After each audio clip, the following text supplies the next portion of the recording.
Hi friends, welcome to TechieMit. Today in this video, we'll dig deeper into the topic of Stream API.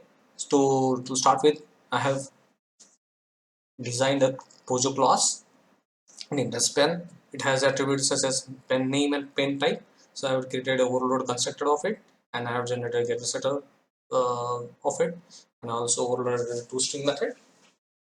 After that, we have a pen manufacturer POJO class, which includes the pens object POJO class into it embedded, and we have overload constructor. Also we have additional parameters for the cost and the quantity, and we have generated a constructor for them over here, and we have generated the getter setter for these types. So now let's come to the main point of into the main pens string API demo. So here we are going to see 6 points basically. So one by one. Find all the transaction having pen prices greater than 10 and sort them by ascending. List the distinct prices of pen, sort the prices of pen in descending order, group all the pens having more than 1000 quantity, find any gel pen from the list, find any Parker pen from the list one by one. So for that, have as we have declared in the class, I have created objects of the POJO and giving the name as pilot pen and its type as roller ball pen, Reynolds pen followed by the type as ballpoint pen, Parker pen followed by the type as a font ink pen, Uniball followed by the type as gel pen, and you create a list of it. After that, we have pen manufacturer and giving an array as a list and give it the above object that you declared. So there, we have passed as a parameter rule, and here we specify the price in the as a second parameter. For the pilot pens we have 160. For the Reynolds pens we have 8. Quantum pens we have 350. For Uniball pens we have 170, and we have taken the quantity as 1000, 800, 700, 3000, and we created a list of this. So this is pretty much self-explanatory. Now the main crux lies in it is we have to find all the operations. So first to start with, we have to find list of all pen. So here the resultant is a string because we want to find the names of all the pen names. So we have included the list of string. So I have pen list or the string. I have note here. I will use the interpretation as pens dot get pen name or the existing because I want unique list, and I ultimately invoke the collect for the collectors dot to list for here. So it will give me names of all the pens that are distinct because I have used map. Map function is used because I wanted to extract all the elements of the pens class that are mapped. That's why I use intermediate operation as a map, and I went distinct eating the unique names. And ultimately, I will invoke the terminal operation as collect. So this will give me list of all pen names, and to make the fullest use of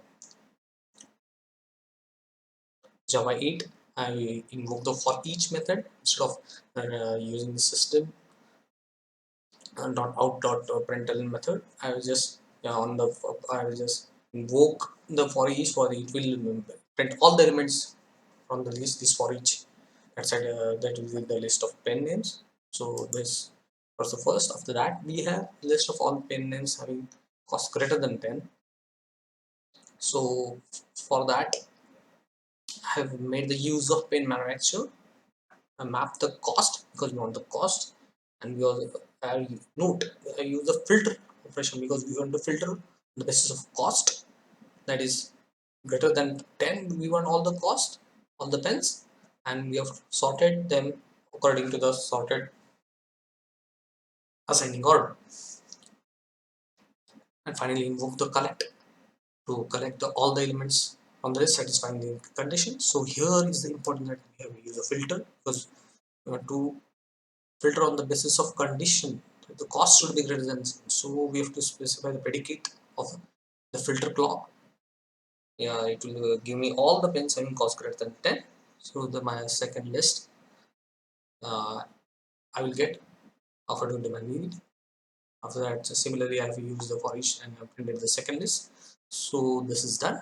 After that, the third list is we wanted to sort in the descending order. So here we have not any filter applied because we want the list of all pens to be sorted in descending order on the basis of cost.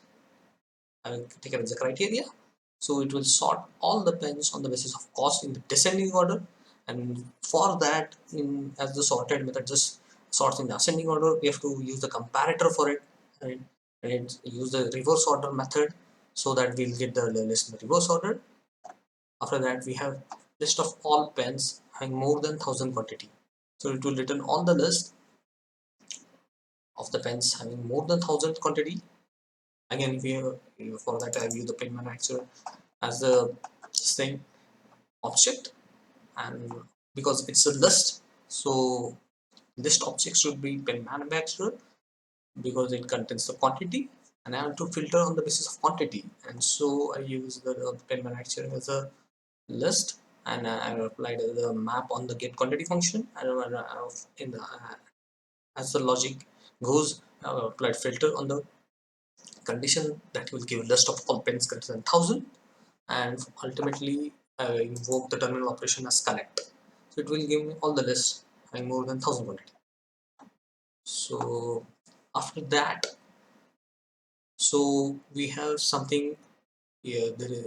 If you want some result to be test for a predicate, and we don't want the result output in a list pattern or format, we have boolean. So if any predicate that we want to test, and we if it exists, either it will give return true values of true, or it will return as false. And similarly, according to the list, it operates on collection of elements in the string.